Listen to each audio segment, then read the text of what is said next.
This is the Marketing Podcast Network. Stories influence, teach, and inspire us. But what about the storytellers who create them? Uncorking a Story profiles storytellers to uncover how their background and life experiences influence the stories they create. We learn what motivates them, their path to success, and what fuels them to keep creating. It all starts by asking one simple question: where does your story begin? Welcome to Uncorking a Story. Now here's your host, Mike Carlin. Well, hello and welcome to Uncorking a Story. I'm your host, Mike Carlin, and today I'm excited to introduce you to Glenn Kaplan. Glenn is the New York Times bestselling author of Evil Inc. and Poison Pill. He's worked in the international art world and as a creative director in global advertising agencies and a Fortune 500 company. He joins me today on Uncorking a Story to talk about his latest release, Angel of Ambition. Welcome to Uncorking a Story, Glenn. Thank you, Mike. Pleasure to be here. I'm glad to have you here, Glenn. Glenn, I'm going to ask you the question I ask everybody to start, which is, where does your story as an author begin? It began as a reader. I was an English major in college. I was an avid Shakespeare scholar in high school. And books were a prime source of fascination. And I never really thought that I could write a book until I moved to New York. And I was in the advertising business, and an old college friend of mine who was a big sales director at one of the big publishing houses, he said, well, you can write a book. I deal with people all day long who write books. And really? I could do it? And so we began working on something that we hoped was going to be an article in Esquire. And he sort of abandoned it because he said, I'm a sales guy. I'm not a writer. You're a writer. You take it over. And it turned into a nonfiction business book. And I was all set. I was an advertising copywriter at Foote and Belding in New York City.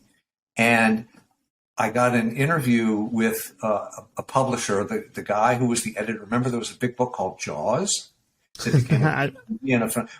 was the man behind Jaws. And he had a new publishing company. And he took me to lunch at the fabled Century Club in New York City, which is for artists and writers. It's really for rich people, but it's for artists and writers. And it's this beautiful old-fashioned club. And we sit down with silver goblets, and I got Franklin Roosevelt's engraved silver goblet. And he's doing this whole writer-publisher thing and, Robert Benchley and blah, blah, blah. And I figured this is going to be a great lunch. And then I'm going to go back to the agency, and I'm going to write ad copy. And he's never going to give me any money to do this book. He called me the next day, and he said, I'm going to give you a $50,000 advance, and I'm going to give you a $10,000. This was in the early 80s. So it was a lot of money back then. And I'm going to give you a $10,000 travel thing so you can go around the country to interview all these business people. And I said, oh, no, I'm really sunk. I'm going to have to do this book now. It was great when it was a fantasy, but now it's real. So I went in and I told the president of the agency, and he said, okay, yeah, go do the book, but then you can come back. And I spent a year and a half traveling around the country, talking to all these big shots in these industries all over the place. And the book got published, and it got some nice reviews, and it got me a speaking gig at the Harvard Business School. But the most literarily insignificant, but culturally significant thing, I got a slot on the Merv Griffin show. If anyone remembers Merv Griffin. Oh my God, I love Merv Griffin. Okay. So, and this was a big deal. And so I go out to California and, blah, blah, blah, and get on the show. And I was preceded by an unknown comedian. This was his big break. And I sit down, and then suddenly Merv and this unknown comedian start doing shtick together. And I'm like, this is my 8 minutes to sell my book. What am I going to do? So this unknown comedian was a guy named Jerry Seinfeld. And so we were talking about stuff, and then I saw an opening, and I made a joke at Jerry's expense, and it brought the house down. It brought tears to Merv's eyes. He was laughing so hard. And we had a party. This show was taped. We had a party a week later, and all our friends were there. And I said, my joke is coming. My joke is coming. And they cut it from the show. Oh, no, that's, there's a few parts of this story that I just have to talk about. Number one, I just watched, there was an episode of Seinfeld where Kramer finds on the side of the road, side of the street, Merv Griffin's set, and he replicates it in his apartment, and he replicates the Merv Griffin show in his apartment. It's one of the funniest episodes. I just watched it with my kids last week. Isn't that fun? Wow. And I have the second thing I need to tell you is that in 1996, when I was just out of my undergraduate studies, my first job was at 250 East 42nd Street at a company called Foote and Belding. Oh, really? Isn't that funny? Just we're both alumni.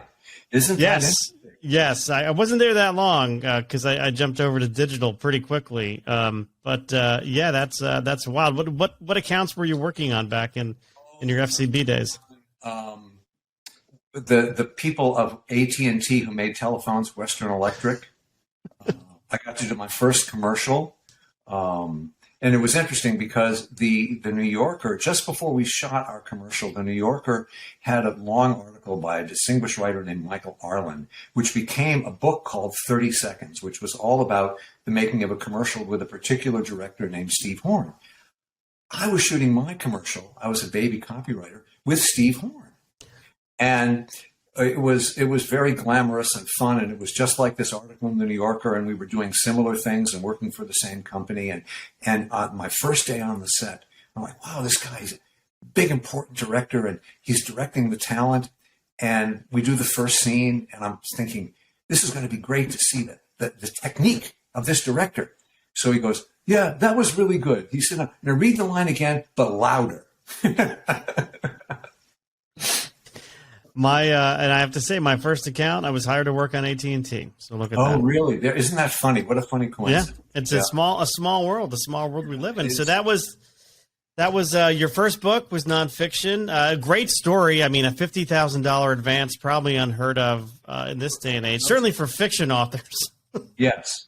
Yeah, and so then I went back into advertising, and had a really great time. We were shooting more commercials and going to LA and doing that whole advertising thing. But I really did want to write fiction, and there was another guy in advertising who was doing fiction on the side. His name was Jim Patterson, and I used to see him in the gym. And we would talk about it, and he said you write fiction.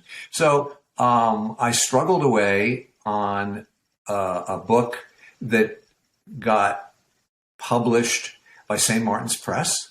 It was called All for Money, and it was badly published, but it was the first novel. So the publishing industry, you have to laugh at the vagaries of it. So the editor who bought my book said, oh, this is great. I think you have a real voice. I think it's really distinctive. I think this is really different. I'm so thrilled about this book. And then about a month later, I got a call from a secretary at St. Martin's, and she said, well, Louise was fired. And so your book is being sent to some other person. And this is what they call being orphaned. And this happens a lot in publishing. And I said, well, do you think that my book was the cause of Louise getting fired? And she said, no, it had nothing to do with that. So I got orphaned once, and then I got sent to another editor who said, I really like this book. And then she got fired. And I asked again, do you think that this is something you might? He said, no, it really had anything to do with your book. So I finally was given a kid editor who was very professional, very intelligent, very sensitive. I have no idea what he really thought about the novel, but he was a wonderful editor. And his name was Bill Thomas, and he's now the head editor at Doubleday. He's a very big deal. And he was terrific then. And I think he made it. It was a great experience being edited by someone who turned out to be one of the most important editors in the business for that first novel. And I sort of left fiction for a while. Our personal life, life takes over. And I started another book and sent a draft off to Jim Patterson. He said, this is really good. You should work on it. And I did. And that became Evil Inc., which was published in 2007. And it hit the New York Times. It got to number 20 one week and number 23 the next week. And that was very exciting. And if people have dreams of big money with all this stuff, let me tell you a little story. So the week that Evil Inc. hit number 20, I opened the mail and I said to my wife, look, there's a statement from my agent. And I open it up and I go, oh my God, the book is already earned out.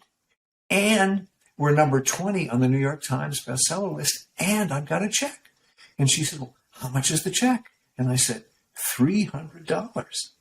And she goes, nice. That must be how you bought that house in Connecticut, I'm sure. Absolutely. Exactly. So, and then after that, I was introduced to another agent, Al Zuckerman, who was the founder of Writer's House. He had edited, Ken Follett and also Nora Roberts and all sorts of people. And he was famous as a fiction writing coach. And he said, well, your book, Evil Inc. is pretty good. He said, but I can make you an even better writer. I said, that sounds good to me. So I signed on with him, and we worked together on what became this book called Poison Pill. And it was published by the same folks as Evil Inc. And it was interesting because Tom Doherty, who founded the division of St. Martin's of Macmillan called Tor Forge, was still there. And he said, it's interesting. You worked with Al, and this is an even better book than Evil Inc. It didn't do as well for, who knows what those reasons are. It's the publishing business is a part of show business, and it has those vagaries. But I'm very proud of that book. One of the things that I was most proud of is women. The main character is a woman named Emma Conway, and she becomes the CEO of this company that comes under threat of a hostile takeover. That's the poison pill part. The guy who's leading the hostile takeover is her ex-husband. Oh, wow. So all this. So it's a business thriller, but there's all this juicy marital stuff, and they've got the kids and all that. And the thing that I was most proud of with women readers is quite a number of them said, when I read the book, and I saw, and I got into the character of Emma Conway, I couldn't believe that a man had written this female character. I mean, your insight into her and the depth of the character and the sensitivity toward the things that she would, you did a really convincing job. And I can't believe you're a man. Where do you think that sort of, I don't know if it's empathy, but that inherent understanding of, a female character comes from? Well, I mean, because my current book is very much a female-driven story. I think I was raised by a tribe, not just my mom, but her sister. I was raised by a tribe of very strong, independently minded women who, in my boomer generation, it was rare for women to have careers, but these women all had careers, and so I grew up with women who were strong, independent, highly supportive of me as a young man, but also insisting that, you have to deal with women not like, little wifeys at home, or extensions of men's desires and ambitions. We're separate people. We have our own thing. And when the women's movement was happening, which was when I was a young man, it all made perfect sense to me. So, and I went briefly to a women's college on the exchange program. So when the house mother would say, girls, I go, oh, she's talking to me. And I will say that the academics at the women's college and the classrooms were much more competitive than the all-male college from which I was fleeing. So I think, and I think women, I think, are more interesting human beings generally, and that all generalizations are wrong, but women are much more interested in what makes other people tick. Women are more connected to feelings. Women are more connected to the essentials. Most men generally, they like sports, they like competition, they look at the scorecard. the scoreboard. I think women are much more interested in more essential human things about us human beings. And well, let's face it. I mean, from the book business, because I was a long time the creative director at Barnes & Noble, we know from a marketing standpoint that overwhelmingly women are the book buyers in this country, and the readers. They're the really passionate readers. Yeah, absolutely. I work in the qualitative side of the market research business, and which requires a depth of understanding people.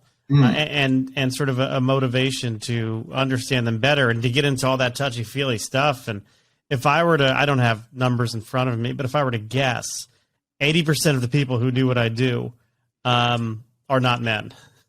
So it's, I definitely understand all that you're saying. I do want to talk about Angel of Ambition. Not that we can talk too much about it because you don't want to give the story away, but what can you share with us about Angel of Ambition? Angel Ambition is the story of Angela Hansen, and she's a girl who grew up in the public housing projects in New York City. And when you grow up downtown like that, you see all the glitter of uptown. And I noticed that earlier this year you had Sophie Irwin on. I sure did, yeah.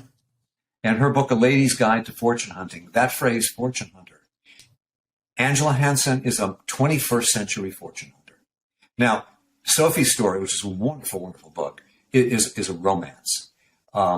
Angel of Ambition is very much a 21st century, I think, gritty, glamorous, a little bit dark story of being a fortune hunter today. There are no handsome lords. There's a billionaire.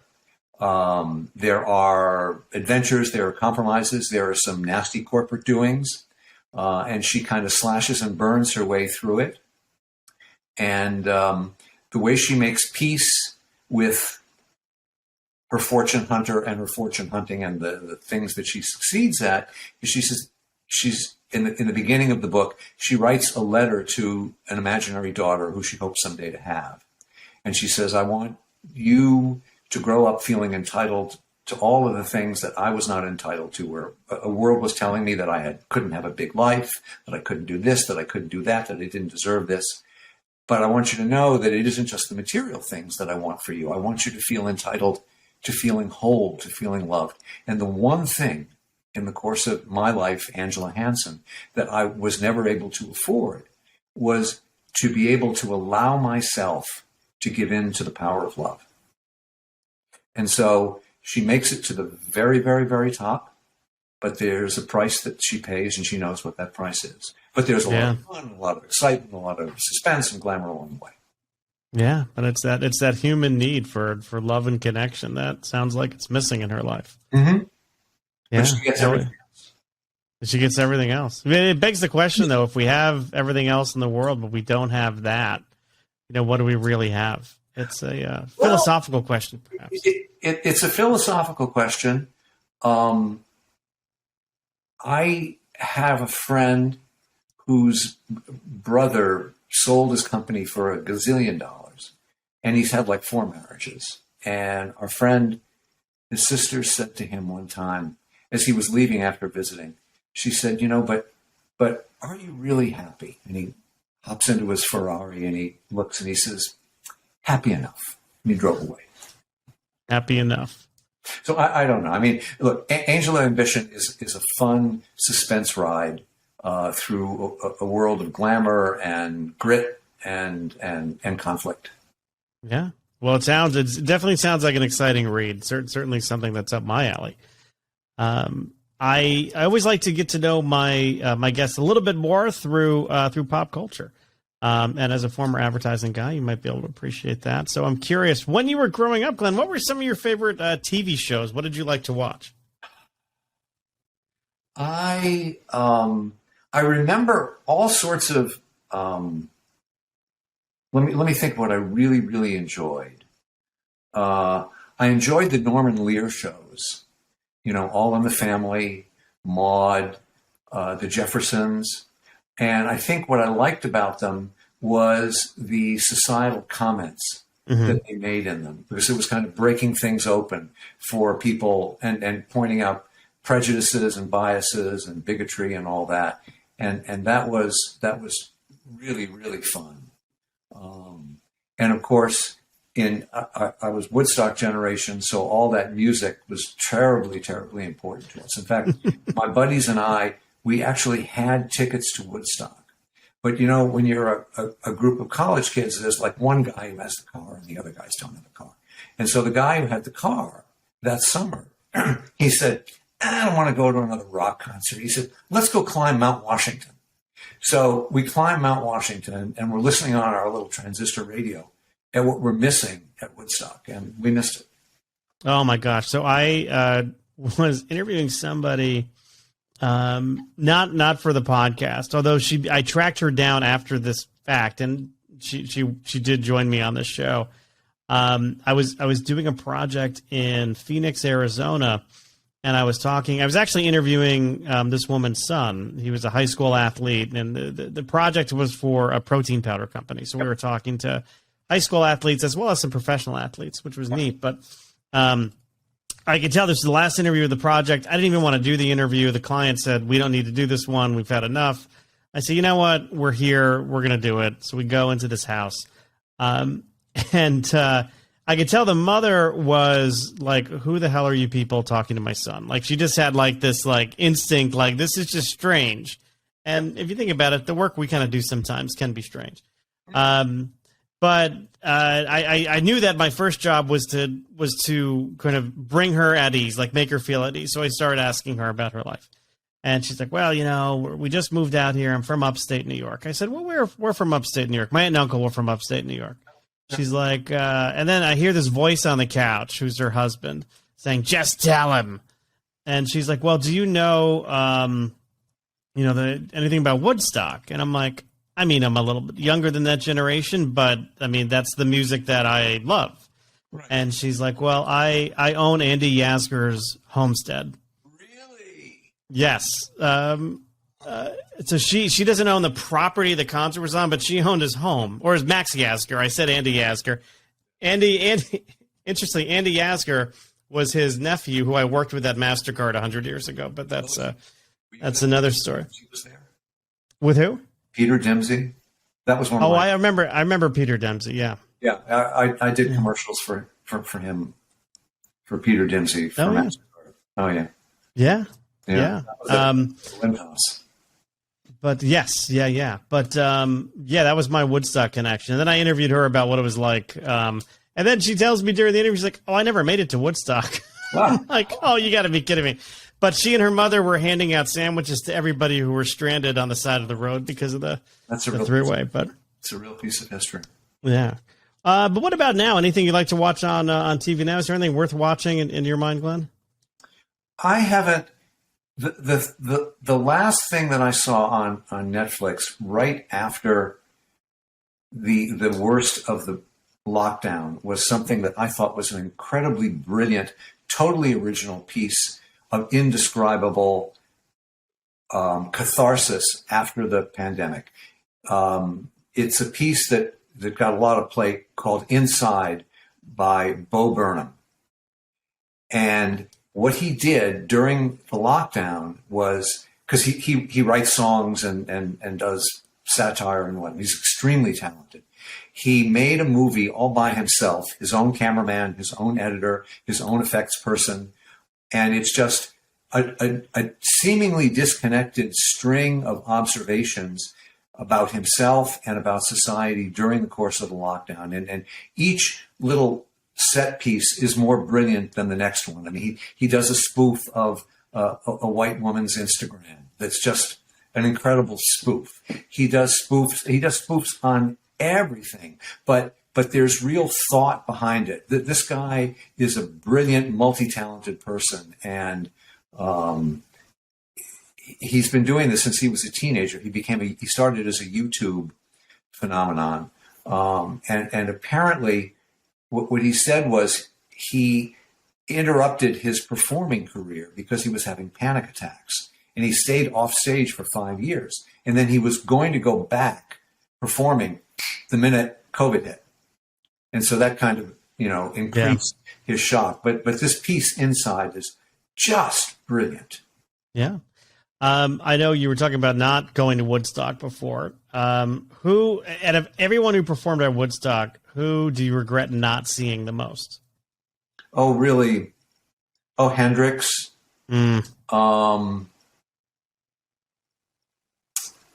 Well, really, all of them. There's so many great people. I mean, I think the only one I probably don't care that I didn't see is Candide. I heard on the road again as I was driving to work this morning. Isn't that funny?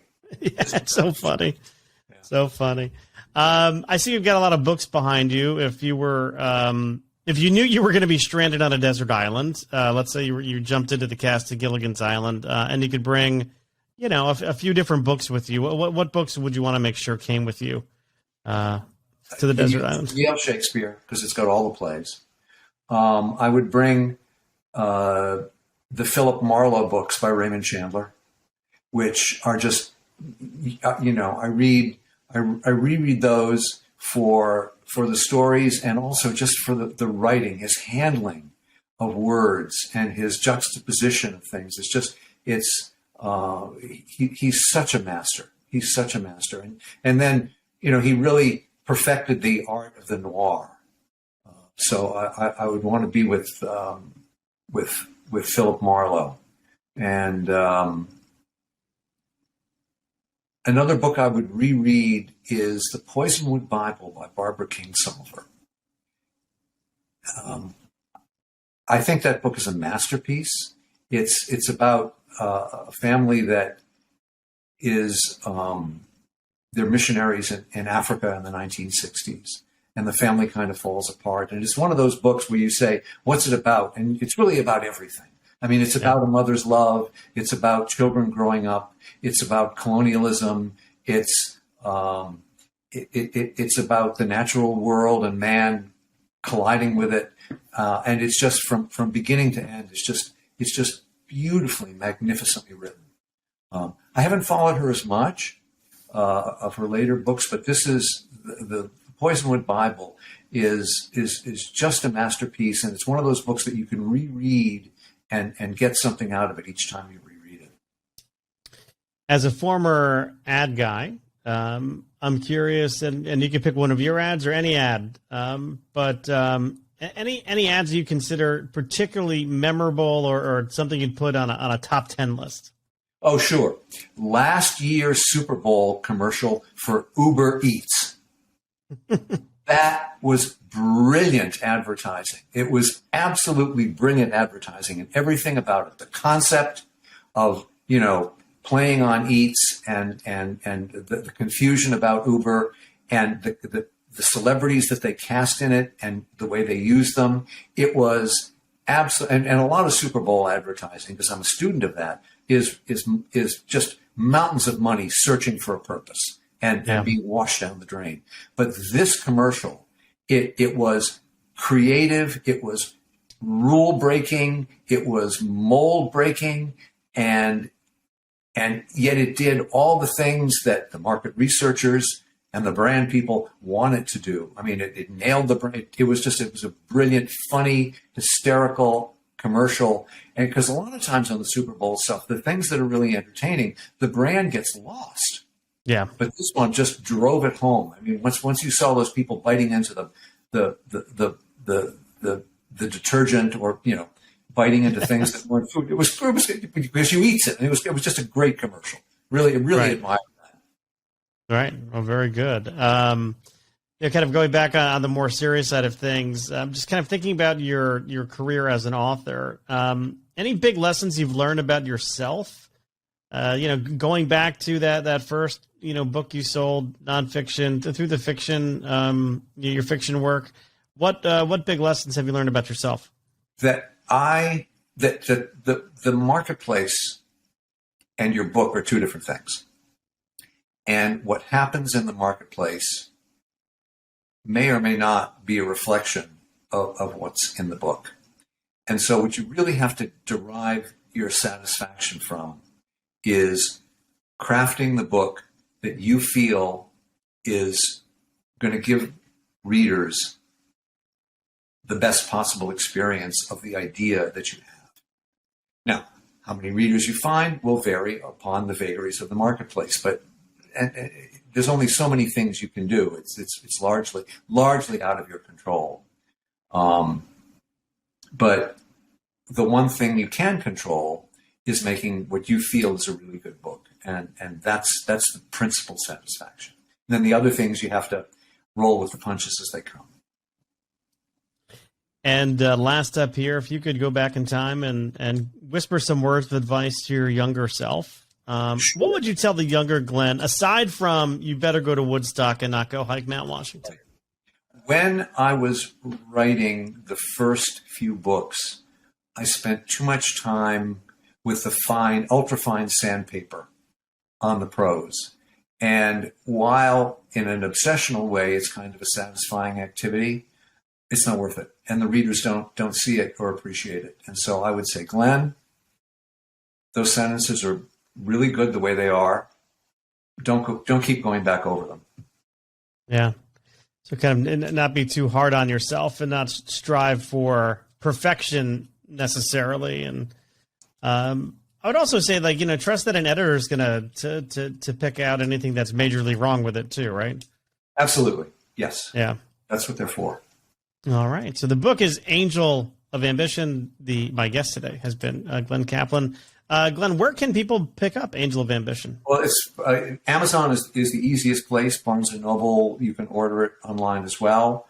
Those are the best places. The bookstore distribution is a little spotty, but you can always walk into your bookstore and order it.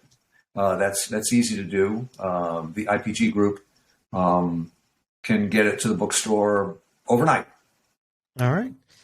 And Glenn, if people want to reach out to you, check you out either on social media or through a website, do you have any links you can share with everybody? Yeah, it's Angel of Ambition on Instagram. That's easy to remember.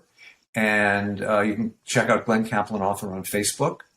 And on YouTube, we've made some wonderful videos. If you just search Angel of Ambition on YouTube, you'll see a wealth of really well-done videos that we shot in a studio in Greenpoint, Brooklyn, that looked like my stuff from the old days when, the client budgets were, really high.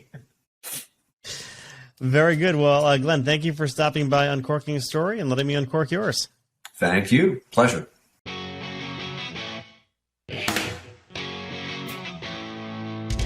Thanks for listening to Uncorking a Story. If you'd like more information about today's guest or to find out more about Mike, go to uncorkingastory.com. If you enjoyed the show, please subscribe, rate, and review us at Apple Podcasts, Spotify, or wherever you get your podcasts. Tune in every week to hear Mike Carlin uncork a new story.